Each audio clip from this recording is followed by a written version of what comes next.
and you're watching NDTV 24/7.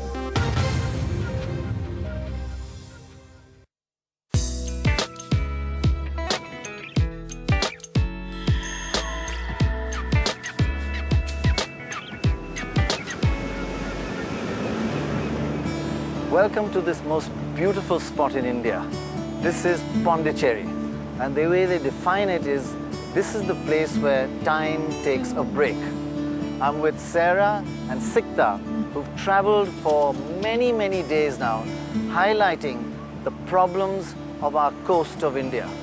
And unfortunately, when you see it firsthand, it really gives you a shock. And this is what half of India's coast look like. It's just miles and miles of rock. This is what's happening in India. Rocks instead of sand, and is creating a crisis in all our coastal villages. Now, Sikta, when you see this and you've been down the whole beach, this doesn't shock you? This didn't shock me at all, Dr. Roy, because when we reached Puducherry, we were told that the beaches are completely ruined. When we started in Gujarat, now we are in Puducherry. Right. Similar scenes, similar beaches we have seen all through the coast, and now we know why it's happening, and we'll talk about it. It's a real serious crisis. Now, Sarah, when you start on these kind of long and important projects, you come with preconceived notions. How has that changed when you've seen things in reality, India's coastline? Absolutely, it's been hitting us really hard. For example, I think something can reach out to every Indian, or all of us like to go to Goa to vacation. And Pranoy, this is probably a law that even you have broken. Right. Little do you know that when you go to Goa for your destination vacation, you go to a shack, you sit there, order your drink and your coconut water, and you're enjoying the breeze. But actually, according to CRZ laws, any activity on sand dunes are prohibited. But all these shacks are allowed to come up on sand dunes. And what has happened in Goa, it's the most popular beaches, the sand has completely eroded, and the government has spent 6 crores on the Candolim beach to put black plastic tubes called geotubes. So you've cut down the sand dunes, that's led to erosion, and now again you're spending money to prevent erosion, which just really crazy. And apart from just spending money to restore and regenerate beaches, it's already caused a lot of damage inland because they are actually no longer filters. Now, what's the cause of this? Let's just explain it once again. Why does this happen? The sand on the beaches of India travels from the south of India to the north of India continuously. About 1 million cubic meters of sand keep moving all the time throughout the year. Now, along the coast, so sand is not a stationary thing. It's like a river. It's moving from south to north. If you build a port, what happens is you cause an obstruction to that sand.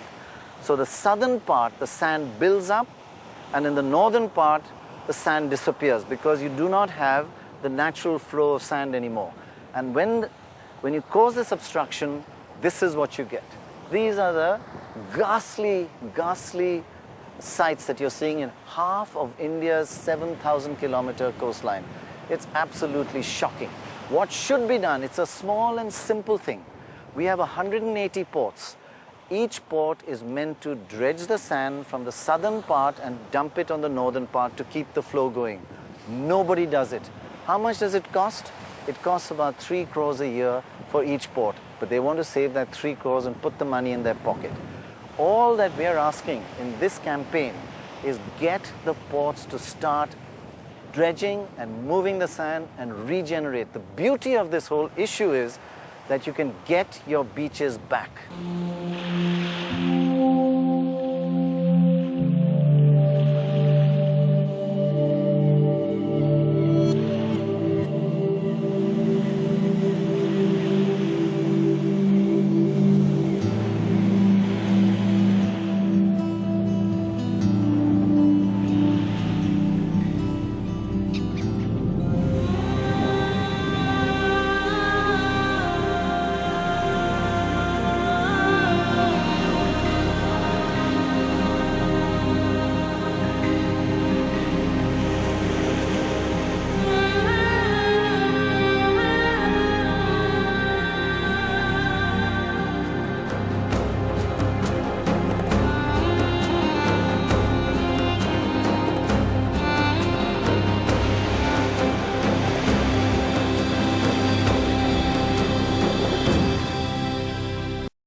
NDTV's cricket app, Android and iPhone.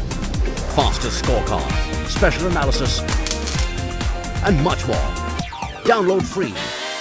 ndtv.com/apps.